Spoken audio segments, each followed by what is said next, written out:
سلامتی ہے، سلامتی ان آنکھوں پہ جو ہدایت پہ نظریں جمائے بیٹھی ہیں، ان کانوں پہ جو ذکر خیر کے منتظر رہتے ہیں اور ان قدموں پہ جو ہدایت کی راہ پہ گامزن ہیں۔ السلام علیکم ورحمۃ اللہ وبرکاتہ۔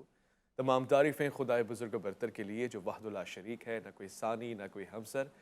درود لامحدود محبوب رب الودود، راحت العاشقین مراد المشتاقین حضرت محمد مصطفیٰ، آپ کی آل پاک، آپ کے جانثار انصار اور اصحاب پر۔ خواتین و حضرات، آپ دیکھ رہے ہیں الف لام میم۔ میں آپ کا میزبان محمد اویس ربانی تہہ دل سے آپ کو کہتا ہوں خوش آمدید، اور آج یہ بھی آپ سے عرض کرنا چاہتا ہوں کہ یہ معاشرہ روز بروز نئی نفسیاتی بیماریوں کی طرف جا رہا ہے۔ کچھ پرانی ہیں جن کا نام ہمیں نہیں معلوم، مگر اس نام سے ہم بڑے بدنام ہو گئے ہیں۔ یعنی مختلف قسم کی تہمتیں ہم لگا دیتے ہیں، یا پھر حادثات کا شکار یا معاشرہ یا فرد ہو جایا کرتا ہے۔ اور دوسری صورت یہ ہے کہ ہم ایک تو معاشرتی اخلاقی بیماریوں کے ساتھ ساتھ کچھ ذہنی بیماریاں ہیں کہ جن سے ہم نکل نہیں پا رہے۔ اس کے دو زاویے ہو سکتے ہیں۔ ایک زاویہ تو اس کا بڑا اسلامی زاویہ ہے، اور میرے خیال ہے وہ ایک بڑا اوریجن ہے جس کو ہم سمجھنے کی کوشش کرتے ہیں۔ مثلاً سورہ حشر میں 19ویں آیت میں وہ کہہ رہا ہے وَلَا تَكُونُوا كَالَّذِينَ نَسُوا اللَّهَ فَأَنسَاهُمْ أَنفُسَهُمْ۔ ایسے لوگوں میں سے نہ ہو جاؤ جنہوں نے اللہ کو بھلا دیا تو دراصل وہ اپنے آپ کو بھلائے بیٹھے، یعنی اپنی صلاحیتوں سے آگاہ نہیں ہے، پھر وہ صلاحیتیں جو ان میں ہیں نہیں ان کو خود نمائی کے اندر شامل رکھتے ہیں۔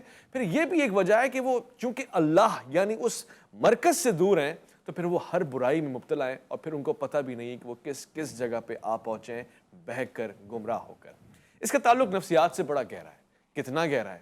اسلام نفسیات کو سمجھتا ہے، دین فطرت ہے، تو پھر اسلام کے ماننے والے اس کے بالکل برعکس کیوں جا کے کھڑے ہو جاتے ہیں؟ حالیہ دنوں میں اس طرح کے واقعات بھی سننے میں آئے، غالباً ڈپریشن ہو، سٹریس ہو یا اور دیگر چیزیں۔ اس کی وجوہات کیا ہوتی ہیں؟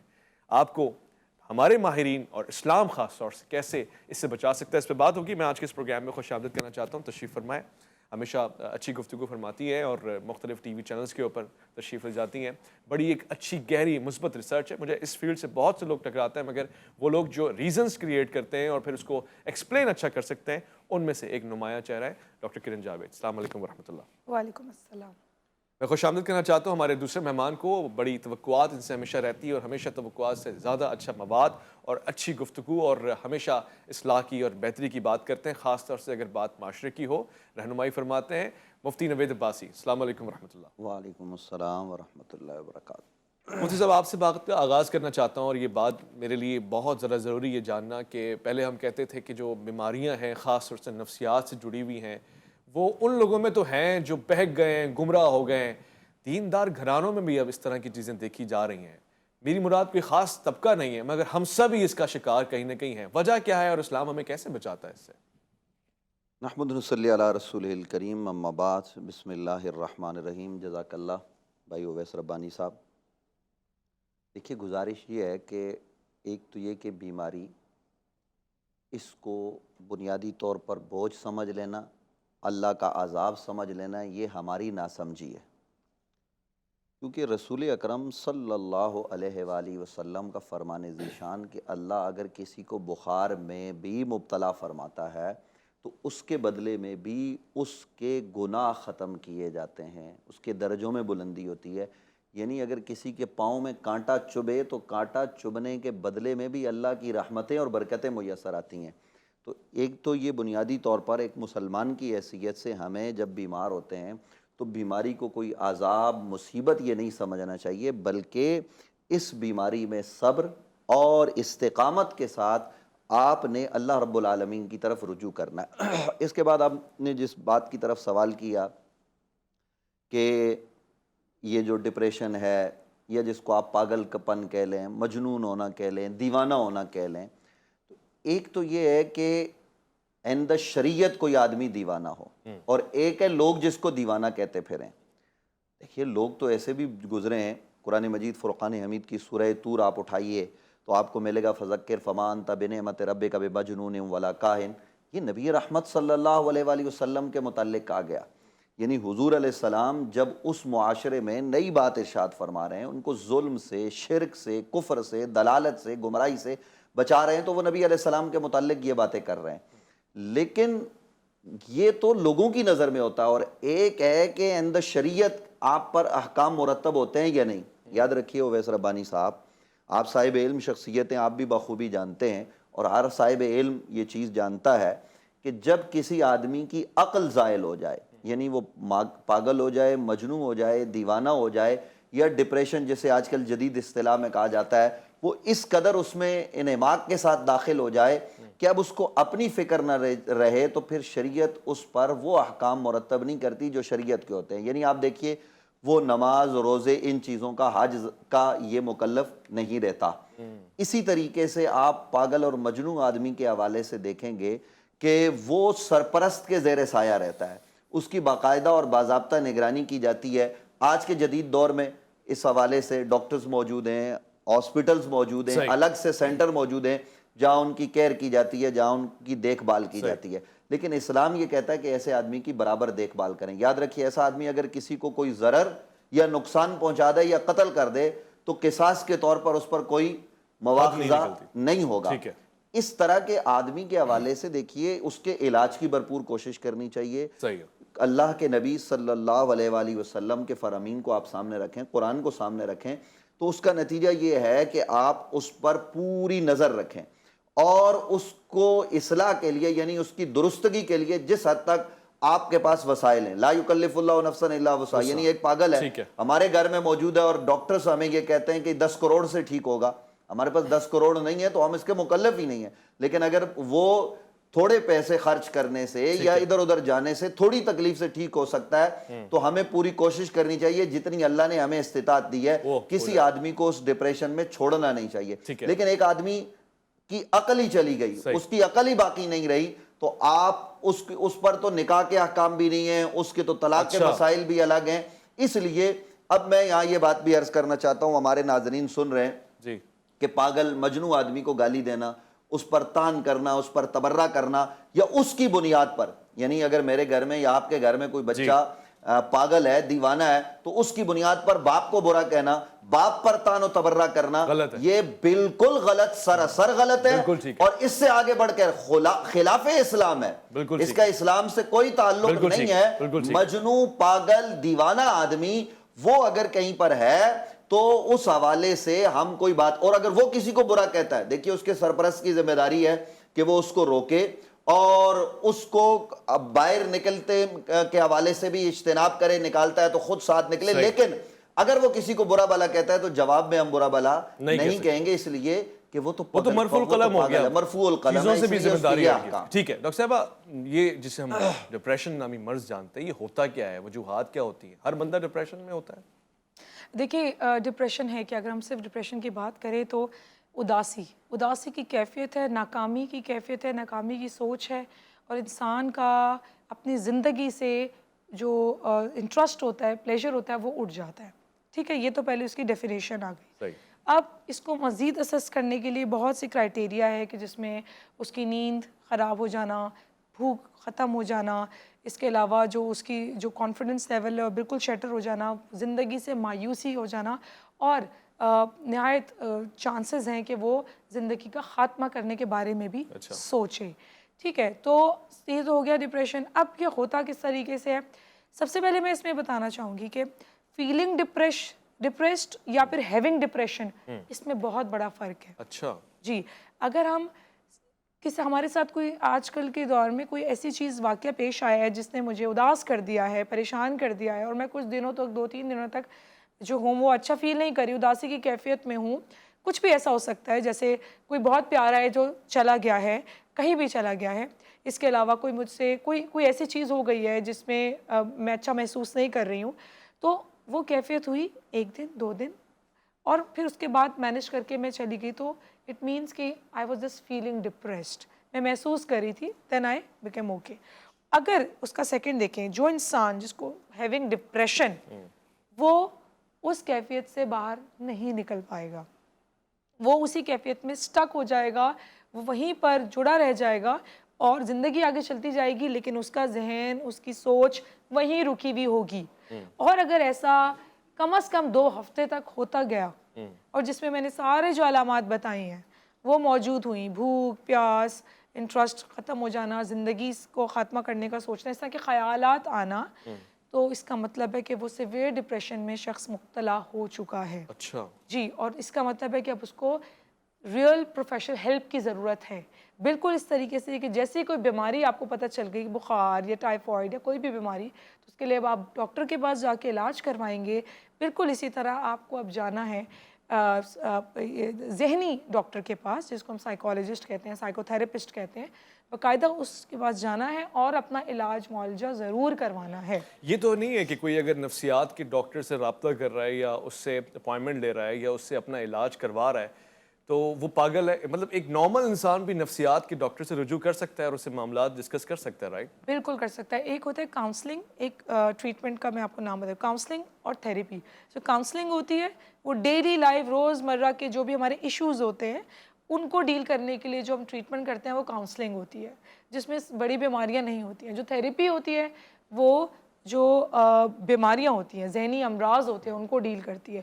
تو جی آپ کی بات بالکل ٹھیک ہے کہ ہم نارمل اپنی ڈیلی لائف کے ایشوز کو بھی، جس میں کیا ہو گیا کہ ہم اگر کہیں ورک پلیس میں ہیں تو ہمیں باس کا بہت زیادہ پریشر فیل ہو رہا ہے، ہمارے کولیگس کے ساتھ نہیں بن رہی ہے، گھر میں جو ہے ہمارے کسی کے ساتھ بن نہیں رہی ہے، ریلیشن شپ ایشوز آ رہے ہیں، ٹھیک ہے، چھوٹی موٹی چیزوں سے پریشانی، اسٹریس ہو رہا ہے، ٹھیک ہے، فائنینشیل کنسٹرینٹ ہو رہے ہیں، ایشوز آ رہے ہیں اور سمجھ میں نہیں آ رہا کیا کریں، پرابلم سالونگ نہیں آ رہی ہے. تو یہ سب چیزیں بالکل اس کے لیے بھی ہم ماہر نفسیات کے پاس ضرور جا سکتے ہیں. اس کا ہرگز یہ مطلب نہیں ہے کہ انسان نفسیاتی مرض میں مبتلا ہے یا اس کو جنونیت کی کیفیت ہو گئی ہے، وہ نفسیاتی ہو گیا ہے.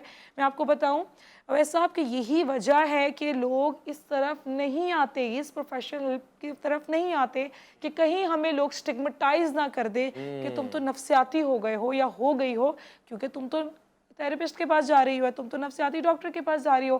اور یہی ون آف دا وجوہات، ون آف دا ریزن ہے کہ بیماریاں مزید بڑھتی جا رہی ہیں. بیماریاں مزید بڑھتی جا رہی ہیں. بہت اچھی گفتگو ہو رہی ہے. ہم اس کو بہت ہی مختلف زاویے سے دیکھنے کے خواہشمند بھی ہیں، نفسیات کی چیزوں کو، اور پھر اسلام کی کس طرح سے توجہ دلائی گئی ہے نفسیات کے حوالے سے. میں تو اس رب کا ذکر کر رہا ہوں کہ جو علیم ہے بذات الصدور، وہ دلوں کے حال کو جانتا ہے. مگر دل کا رشتہ ہو یا دماغ کا رشتہ ہو، اس کو پڑھنا، سمجھنا، غور کرنا اور پھر اس کی مزاج سے گفتگو کرنا بہت ضروری ہے. حضرت صلی اللہ علیہ وآلہ وسلم کا بھی یہی حکم ہے کہ لوگوں کے مزاج، ان کے عقل کے معیار کے ساتھ ان سے گفتگو کی جائے. ہم ایک مختصر سے وقفہ لے رہے ہیں، لوٹ کر آئیں گے. الف لام میم میں آپ کا انتظار ہے.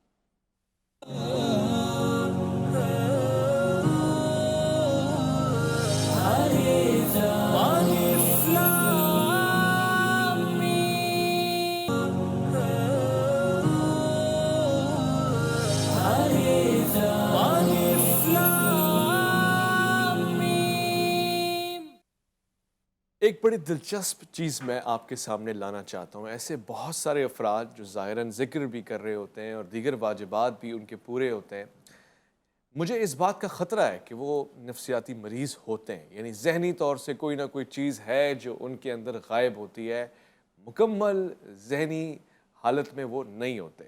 اس کا اثر معاشرے پہ پڑتا ہے جب وہ خطیب بن کے معاشرے میں اترتے ہیں یا پھر وہ کسی نہ کسی طور سے نمائندگی کر رہے ہوتے ہیں. ایسا کوئی زاویہ نہیں ہے کہ ان احباب کا نفسیات یا پھر دماغی معیار دیکھا جائے، کیونکہ ہمارے ہاں اس بات کو معیوب سمجھا جاتا ہے. البتہ میں نے ابھی بہت سے نئے نئے دعویدار سنے ہیں ابھی اس پوری جرنی میں، مشکل سے کوئی 1 سال نہیں ہوا ہوگا جو میں خاص موضوع پہ بات کر رہا ہوں.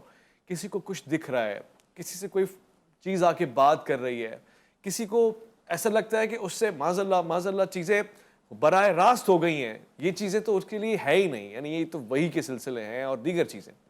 بغیر کسی کا نام لیے اس بات کو میں نفسیات کی بیماری کہوں یا پھر اس کا کوئی اور چیپٹر ہے جس کو ابھی تک ہم نے ڈسکلوز نہیں کیا، ڈسکور نہیں کیا، میں جاننا چاہتا ہوں. مفتی صاحب، ہم چونکہ نفسیات پہ بات کر رہے ہیں اور پھر بات خودکشی کی طرف بھی گئی، پھر ڈپریشن کو بھی ہم نے سمجھا.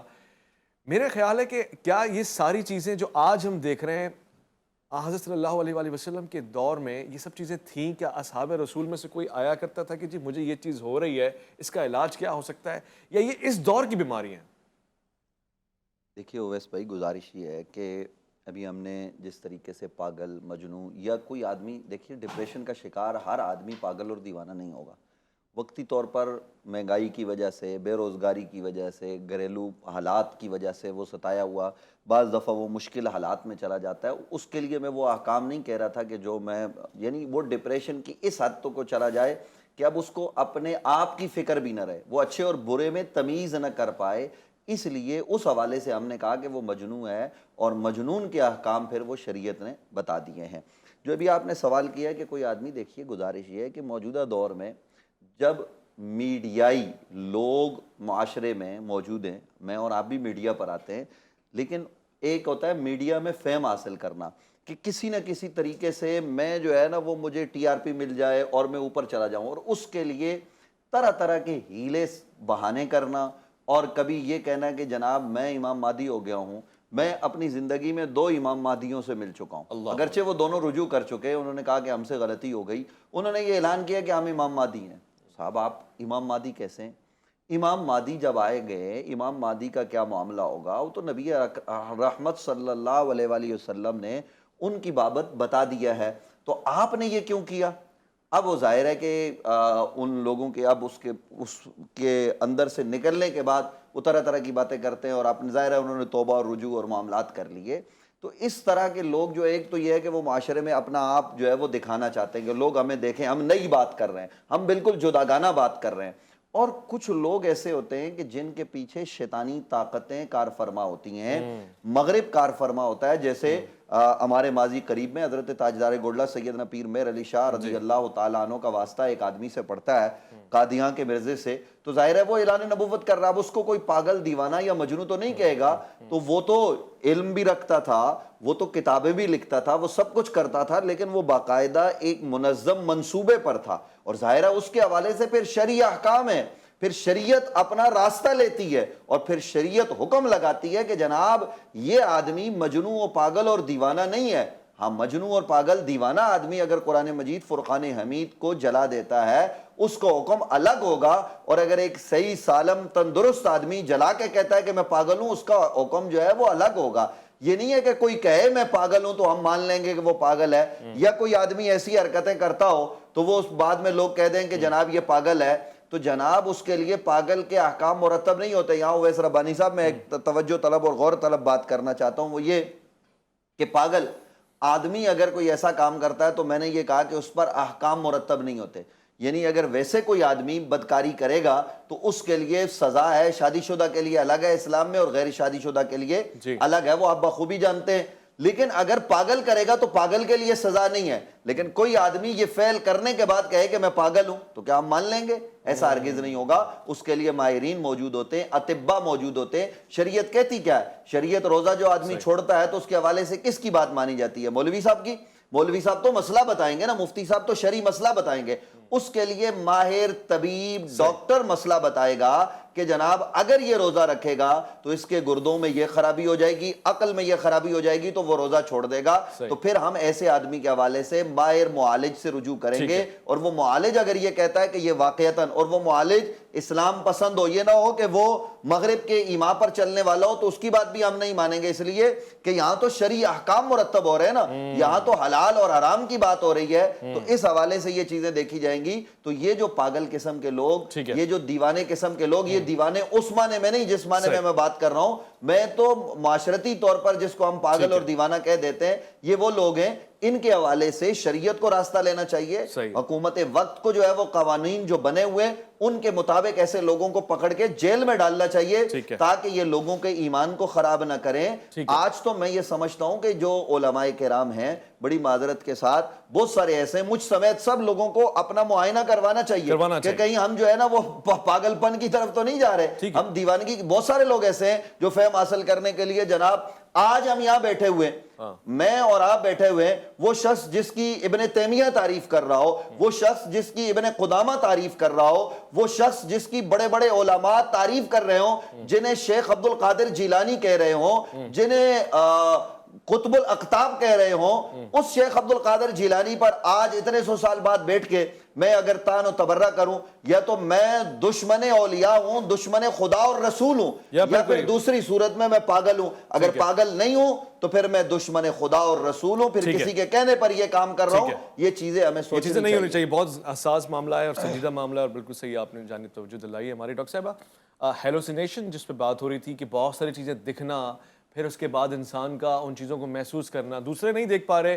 وہ دیکھ رہا ہے، یہ واقعاً ریالٹی ہوتی ہے، یہ کوئی مرض ہے، بیماری ہے؟ کوئی بھی بیماری جو بر وقت تشخیص نہ ہو یا اس ٹائم یا اتنی زیادہ وہ آگے بڑھ جائے، سویئر ہو جائے، تو جس میں سائیکوسس، جس طرح ڈپریشن میں بھی اگر وتھ سائیکوسس ہو گیا تو اس میں شخص ریالٹی سے کانٹیکٹ چھوڑ دیتا ہے، وہ اس کا جو ریالٹی چیک ہوتا ہے وہ ختم ہو جاتا ہے۔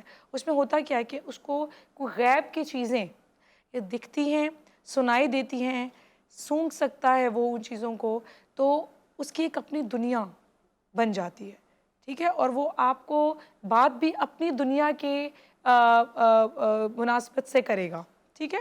فار ایگزامپل جیسے ہیلوسینیشنز کی بات تھی، ہیلوسینیشنز ہم سائیکولوجیکل ٹرمینالوجی ہے جس میں ایک انسان کچھ ایسے چیزوں سے بات کرتا ہوا دکھائی دیتا ہے جو نارمل لوگوں کو نہیں دکھتی، یا کچھ ایسی آوازوں اس کو سنائی دیتی ہیں اور ان کا جواب دیتا ہے، یا وہ کہتا ہے کہ مجھے آواز آ رہی ہے ابھی سب خاموش ہو جاؤ، یا کہتا ہے کہ اگر اسلامک اس سے دیکھیں کہ مجھے ابھی بھی وحی آئی ہے، ابھی بھی مجھے آواز آئی ہے کہ مجھ پہ یہ وحی نازل، یا مجھے ایک جسے ہم کہتے ہیں الہام ہوا ہے، وہ الہام سے ہٹ کے ایک چیز ہوتی ہے، تو اس کے مطابق اب مجھے یہ کرنا ہے۔ اور ہیلوسینیشنز اور یہ سب اتنی خطرناک ہوتی ہیں کہ وہ ان آوازوں پہ یا ان کے سارے وہاں میسیجز پہ جس کا ریالٹی سے کوئی تعلق نہیں ہے ان پہ عمل کرنے لگتا ہے۔ جیسے ایسا کچھ ہے کہ اب تم 4-5 لوگ جمع کرو اور کہیں پر فلانا فلانا کام کر دو اور وہ ایسا کرے گا، فلانے کو قتل کر دو یا اپنے آپ کو مار دو۔ یہ آوازوں کے تھرو بھی تمام سوسائڈ جیسے نہیں ہوتی، لیکن جب ہم سائیکوسس کی بات کرتے ہیں، ہیلوسینیشنز کی بات کرتے ہیں، بہت سے لوگوں نے اس طریقے سے اپنی جان لی ہے کہ ان کو آواز آئی تھی کہ اب وقت آ گیا ہے کہ تم اپنی جان لے لو، اور اس نے اپنی جان لے لی، ٹھیک ہے۔ یہ آوازیں پہلے بھی آتی تھی جو اس نے رپورٹ کی، لیکن پھر ایک دن اس نے کر لیا۔ تو یہ ہیلوسینیشنز نہایت ہی خطرناک لیول ہے نفسیاتی مرض کیا کا۔ کریں اس میں تو سب سے پہلا کام صرف دوا ہے، اچھا دوا اس میں تھیراپی کاؤنسلنگ بھی بعد میں آتی ہے، کیونکہ فوری فور جو نیورو ٹرانسمیٹرز کیمیکلز ہوتے ہیں ہم سب کے مائنڈ میں، برین میں، وہ ان کو بیلنس، وہ ڈس بیلنس ہو جاتے ہیں، میل فنکشننگ ہو جاتی ہے، ان کو بیلنس کرنا، مینیجبلٹی۔ اس کی ایک انفارچونیٹ بات ہے وہ یہ کہ یہ ساری عمر تا حیات رہتی ہے بیماری، یہ ٹھیک نہیں ہوتی، ساری زندگی ہارمون بیلنس نہیں ہوں گے آپ کے نیورو ٹرانسمیٹرز، لیکن مینیجبل ہو جائیں گے اتنے لیول پہ کہ انسان بہتری طور پہ اپنے آپ کو سنبھال سکے، ٹھیک ہے۔ تو اس میں ہم سب سے پہلے سائیکیٹرک دوائیاں، سائیکوٹروپک میڈیکیشن سٹارٹ کرتے ہیں، پھر وہ انسان تھوڑا سا ریالٹی کی طرف جب آتا ہے تو پھر سائیکو تھیراپی چلتی ہے اس کی، اور کافی انٹینس اور لانگ چلتی ہے، جس میں اس کو صحیح غلط ریالٹی چیکس کیا ہیں، کیا چیز ریالٹی سے ہٹ کے ہے، ان سب چیزوں کی اویئرنیس اور آگاہی دی جاتی ہے۔ پھر اب ایسا شخص اپنے آپ کو سنبھال لے، یہ ہمارا فرسٹ ہمارا جو ہوتا ہے ایم ہوتا ہے کہ اپنی سیلف کیئر کر سکے، ٹھیک ہو گیا، ٹھیک ہے، اور اپنے آس پاس کے لوگوں کے ساتھ تعلقات، یعنی معاشرتی طور پہ تعلقات بہتر کر سکے۔ سوشلی امبیلنس تو اس میں آلریڈی کریٹ ہو ہی جاتا ہے، اس کو بہت ضروری ہے بیلنس کرنا۔ بہت اچھی گفتگو جاری ہے، اس وقت ایک مختصر سے وقفہ لیں گے اور مزید سمجھنے کی کوشش کریں گے کہ ایسی کیفیت میں بھی قدم رکھیں گے جس میں انسان کو زیادہ خواب آ رہے ہوتے ہیں، یا پھر وہ جو سوچ رہا ہوتا ہے وہی دیکھ رہا ہوتا ہے خواب میں۔ اس کے علاوہ بھی بہت ساری چیزیں کہ بھوت پریت اور دیگر چیزیں اس کو دکھنا شروع ہو جاتی ہیں، کیا ان سب چیزوں کا تعلق نفسیات سے ہے، اور کیا اذکار کی کثرت سے ان سے علاج ہو سکتا ہے؟ لوٹ کر آئیں گے، الف لام میم میں آپ کا انتظار ہے۔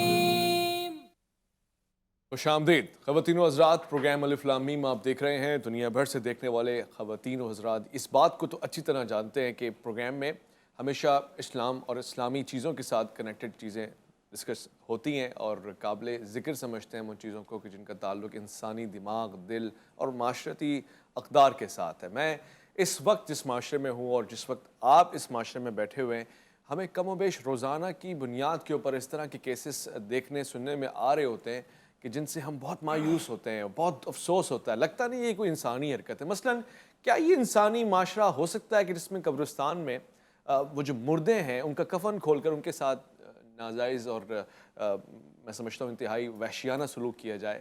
یہ چیزیں کہاں سے آئی ہیں؟ اس کا خوراک سے کوئی تعلق ہے، یا پھر ہماری نفسیات کا جو پلڑا ہے وہ الٹ دیا ہے کسی نے؟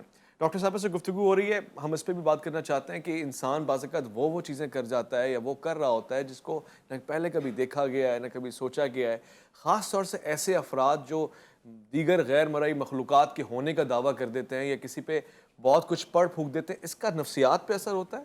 بالکل ہوتا ہے. آپ دیکھیں نا، جس طرح ہم اس پہ چیز کو ڈسکس بھی کرتے ہیں یا سنتے ہیں تو ہمیں نارمل سے ہٹ کے چیز لگتی ہے. تو جو بھی چیز نارمل سے ہٹ کے ہے اور انسان کا اور کسی انسان کو اس پہ بلیف ہے تو اٹ مینس کہ اس کی ذہنی حالت کس ٹائپ کی ہے، ٹھیک ہے، اور اگر وہ اس چیز پہ مبتلا بھی ہے. اچھا، اس میں تھوڑا سا ہم ڈفرینس بھی دیکھتے ہیں. اب جس طرح جنات کا بھی قرآن میں بھی بے شک اس میں اس کا ذکر بھی ہے، ٹھیک ہے. اب اس کے مزید لوگوں نے جو میں زیادہ اس پہ ڈسکس نہیں کرنا چاہوں گی کہ لیکن دیکھیں اس پہ جاننا بہت ضروری ہے کہ نفسیاتی مرض اور جنات کے اثرات میں فرق ہے. بہت دفعہ لوگ اتنی جگہوں سے، اتنے بابا، پیر، علماء سب کے پاس سے ہو کے آتے ہیں اور پھر وہ کہتے ہیں کسی چیز کا فرق نہیں پڑا. لوگ ان کو بہت کہتے ہیں کہ کسی ڈاکٹر کے پاس لے کے جائیں، وہ کہتے ہیں نہیں صرف یہ بھوت پریت یا جن ہے یا فلانی چیز ہے. ہمارے پاس آتے ہیں، یقین کریں وہ صرف اور صرف نفسیات کا مرض نکلتا ہے جس کا باقاعدہ تشخیص کر کے علاج کروایا جاتا ہے، اور وہی شخص جو اتنے سالوں سے اس تکلیف سے گزر رہا تھا آہستہ آہستہ مینیجبلٹی کی طرف آتا ہے. تو آپ سوچیں وہ آگاہی کی کمی ہے، یقین کی کمی ہے کہ نفسیاتی مرض بھی کوئی چیز ہو سکتی ہے. ہر چیز کا حل صرف یہ نہیں ہے کہ اس پہ بھوت پریت یا جن ہے، ٹھیک ہے. سیم اسی طرح کوئی ایسی جو آپ نے کچھ چیزیں بتائی ہیں، اس طرح قبر میں جا جا کے یہ سب چیزیں ہو رہی ہیں، اس کے علاوہ ایسے لوگوں کو ایسی انزال ہو رہے ہیں، وہی مل رہی ہے لوگوں اکارڈنگ ٹو پیپل، تو یہ سب نارمل تو نہیں ہے. یہ ایک سائیکوپیتھ، ہم اس کو کہتے ہیں سائیکوپیتھولوجی. یہ ایک سائیکوپیتھ ہے، یہ ایک ذہنی طور پہ ڈسٹربنس کا یہ نشاندہی کرتی ہے کہ یہ نارمل شخص نہیں ہے جو اس طرح کی حرکت کرے. وہ ایک سائیکوپیتھ ہے جس کو ٹریٹمنٹ کی ضرورت ہے. اچھا، یہ بھی ایک جو ہماری قوم کا، ہمارے عوام کا یہ بھی ایک رد عمل جو ہوتا ہے غصہ، کہ اس کو پکڑ کے پھر اتنا مارنا، یہ کرنا وہ کرنا. نفسیاتی مرض جب ایک پتہ ایک نارمل سے ہٹ کے چیز ہوئی ہے تو اس کو باقاعدہ اچھا ٹریٹ کرنا چاہیے. اچھا ٹریٹ اس طریقے سے کہ ان کو اچھے میڈیم کی طرف لے جائیں، باقی ٹریٹمنٹ وہ کریں. ٹھیک ہے. جو ہسبینڈ وائف ہوتا ہے، یعنی ان کے درمیان اگر اس طرح کے معاملات بگڑ رہے ہیں، آپ کو لگتا ہے کہ ان کو بھی اس ٹریٹمنٹ کی ضرورت ہوتی ہے؟ آپ کے پاس کوئی ایسا کیس آیا ہے جس میں ہسبینڈ خاص طور سے نفسیاتی مریض ہے، یا خواتین میں سے کوئی؟ ایسے بہت زیادہ کیسز ہیں. سب سے زیادہ کیسز ہمارے پاس ریلیشن شپ کے ہی آتے ہیں. اچھا. اب ریلیشن شپ میں ہسبینڈ وائف ریلیشن شپ بھی ہے، پیرنٹس کا بچوں کے ساتھ ریلیشن شپ بھی ہے.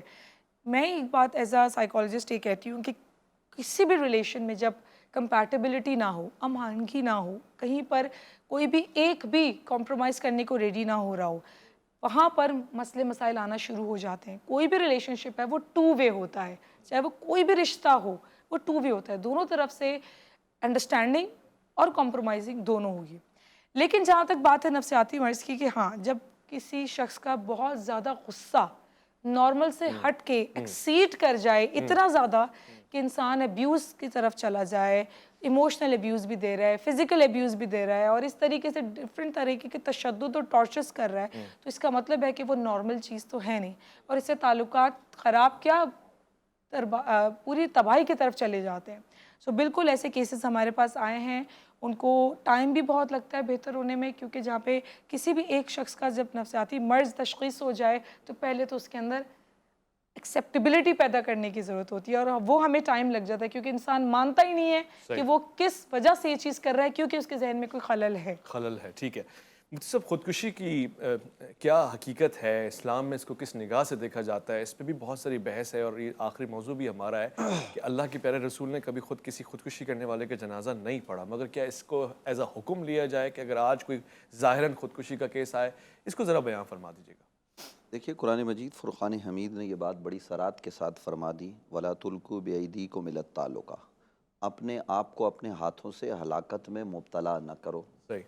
خودکشی کرنا اگر کوئی جانتے بوجھتے سمجھدار آدمی، اور اگر وہ مجنون دیوانہ نہیں ہے، وہ والا حکم کب لگے گا؟ علماء جب کوئی ماہر بتائے گا کہ یہ اس کیفیت میں ہے تو ہم اس پر حکم جو ہے نا وہ مرتب کریں گے کہ بھئی یہ مجنون ہے. لیکن اگر ٹھیک آدمی خودکشی کرتا ہے تو اس کا خودکشی کرنا یہ حرام ہے. لیکن یاد رکھیے فعل حرام کا یہ ارتکاب کرنے والے کا نماز جنازہ ہوگا۔ یہ جو عام طور پر مشہور کر دیا گیا ہے کہ جنازہ نہیں ہوگا، دیکھیے جو آپ نے حضور علیہ السلام کی نسبت بات کی کہ نبی علیہ السلام نے جنازہ نہیں پڑھا، تو جنازہ نہ پڑھنا اس بات پر دال نہیں ہے کہ نبی علیہ السلام نے جنازہ پڑھنے سے منع کیا، یعنی صحابہ کرام رضوان اللہ تعالی علیہم اجمعین نے ایسے شخص کا جنازہ پڑھا ہے اور یہ ثابت ہے۔ تو جب جنازہ پڑھا گیا ہے تو ہم اس کی میت پر نماز جنازہ جو ہے وہ پڑھیں گے، اور اس کو مسلمانوں کے قبرستان میں دفن کیا جائے گا۔ اس کے لیے ہم دعائے مغفرت بھی کریں گے۔ ہاں یہ الگ مسئلہ ہے کہ جو خودکشی کرتا ہے تو جو وہ عمل کرتا ہے وہ کل قیامت کے دن تک وہ وہی عمل کرتا رہے گا، یعنی وہ اس کی سزا ہوگی کہ وہ اپنے آپ کو اسی طرح سے مارتا اور رہے گا اور وہ جیے گا پھر مارے گا، یہ ایک الگ بحث ہے۔ لیکن یہاں ایک اور مسئلہ ہے کہ خودکشی حرام ہے تو کیا شراب پینا حرام نہیں ہے؟ شرابی کی نماز جنازہ ہمارے ملک میں نہیں ہوتی؟ کیا رشوت لینا حرام نہیں ہے؟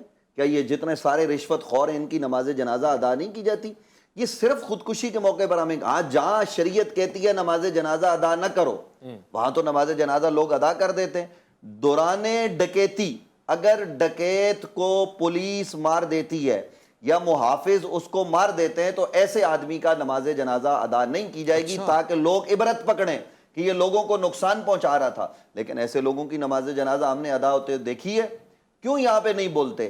صرف یہ جو ہے وہ خاص موقع پر، اور مجھے کہنے دیجئے کہ جناب اگر کسی ہم نام نہیں لے رہے لیکن کسی مذہبی شخصیت کے گھر میں یہ واقعہ ہو گیا اور وہ وضاحت کر رہے ہیں، ہم تو اب مردوں پر بھی سیاست کر رہے ہیں، مردوں پر بھی ہم تفرقہ بازی کر رہے ہیں، یہاں پہ بھی فتوے لگ رہے ہیں۔ شرم اور حیا نام کی چیز ہمارے معاشرے میں باقی نہیں۔ ہم اخلاقی طور پر اس گراوٹ کا شکار ہو گئے کہ ایک آدمی کے گھر میں جوان لاشا پڑا ہوا ہے۔ اویس ربانی صاحب ذرا سوچئے اور آپ ذرا تصور میں جا کے دیکھیے کہ میرے اور آپ کے بیٹے کا یا معاشرے میں ہمارے سننے والے ذرا سنیں کہ ان کے جوان بیٹے کا لاشا رکھا ہوا ہو، اگرچہ اس نے صریحاً خودکشی کی ہو، تب بھی کیا یہ حکم ہمیں ہے کہ ہم اس وقت اس پر تان و تبرہ کریں؟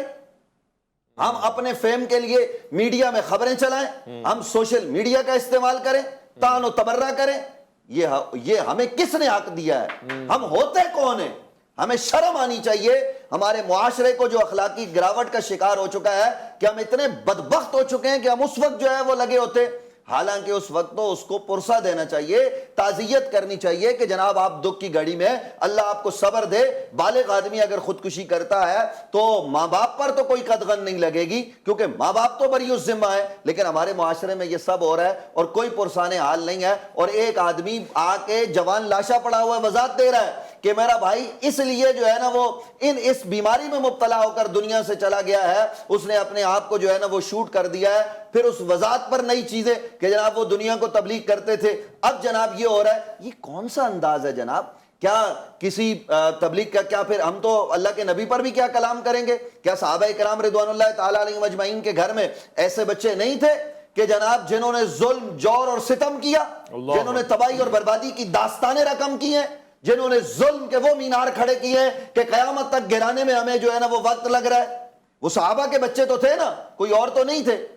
تو اس لیے اب ہم اس صحابی پر تو تان نہیں کریں گے نا، کیوں کہ بلوغت کے بعد اس کا اپنا انداز ہے، صحابی کا اپنا انداز تھا۔ ٹھیک ہے، حضرت سعد کو تو برا نہیں کہا جائے گا لیکن وہ عمر ابن سعد کو تو برا کہیں گے نا، حضرت سعد کا بیٹا جس نے حضرت امام پاک امام حسین علیہ السلام کے خلاف لشکر کی قیادت کی ہے۔ تو اس لیے بے شمار مثالیں دی جا سکتی ہیں ہمیں۔ اویس ربانی صاحب آپ کہیں گے میں جذباتی ہو کے بات کر رہا ہوں، میں بڑے دھیمے لہجے میں قوم سے یہ گزارش کرنا چاہتا ہوں کہ خدا رسول کا واسطہ اخلاقی طور پر پستی سے نکل کر بلندی کی طرف آؤ۔ نبی رحمت صلی اللہ علیہ وسلم نے دشمن کے موقع پر کیا کیا؟ وہ عبداللہ بن ابی منافق مرا تو نبی علیہ السلام اس کے گھر چلے گئے اور اس کے بیٹے کی دلجوئی کی اور اس کے لیے اپنا کرتا تک دے دیا۔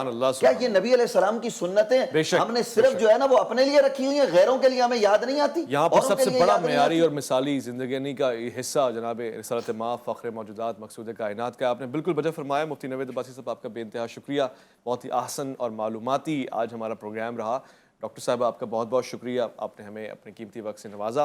خواتین و حضرات، پروگرام اختتام پذیر ہے۔ ان لمحات میں صرف یہی کہنا چاہتا ہوں کہ بطور خاص اپنی نفسیات کا بھی محاسبہ کریں اور پھر اس معاشرے میں میرا اپنا زاویہ یہ ہے کہ ہر دوسرے شخص کے ساتھ ایسے ملیں کہ جیسے کسی مریض کی عیادت ہی کر رہے ہیں، گویا کسی وقت بھی کوئی بھی ایسی بات جو آپ کے سینے کو چیر سکتی ہے کسی کے منہ سے بھی نکل سکتی ہے، لہٰذا نہ کسی پہ آپ امیدوں کے پہاڑ باندھیں اور نہ اپنے رب کی ذات سے ایمان کمزور کریں۔ یہ دو چیزیں ہیں، ایمان اللہ پہ ہے، امید اپنے آپ پہ ہے، اور توقعات لوگوں سے آپ لگاتے ہیں جو کبھی کبھار تکلیف بھی دے جاتی ہیں۔ اپنا خیال رکھیں گے، آپ اپنے سے بڑھ کے خیال رکھیں گے ملک پاکستان کا، اللہ کے فرمان کا۔ ویس ربانی کو دیجیے گا اجازت۔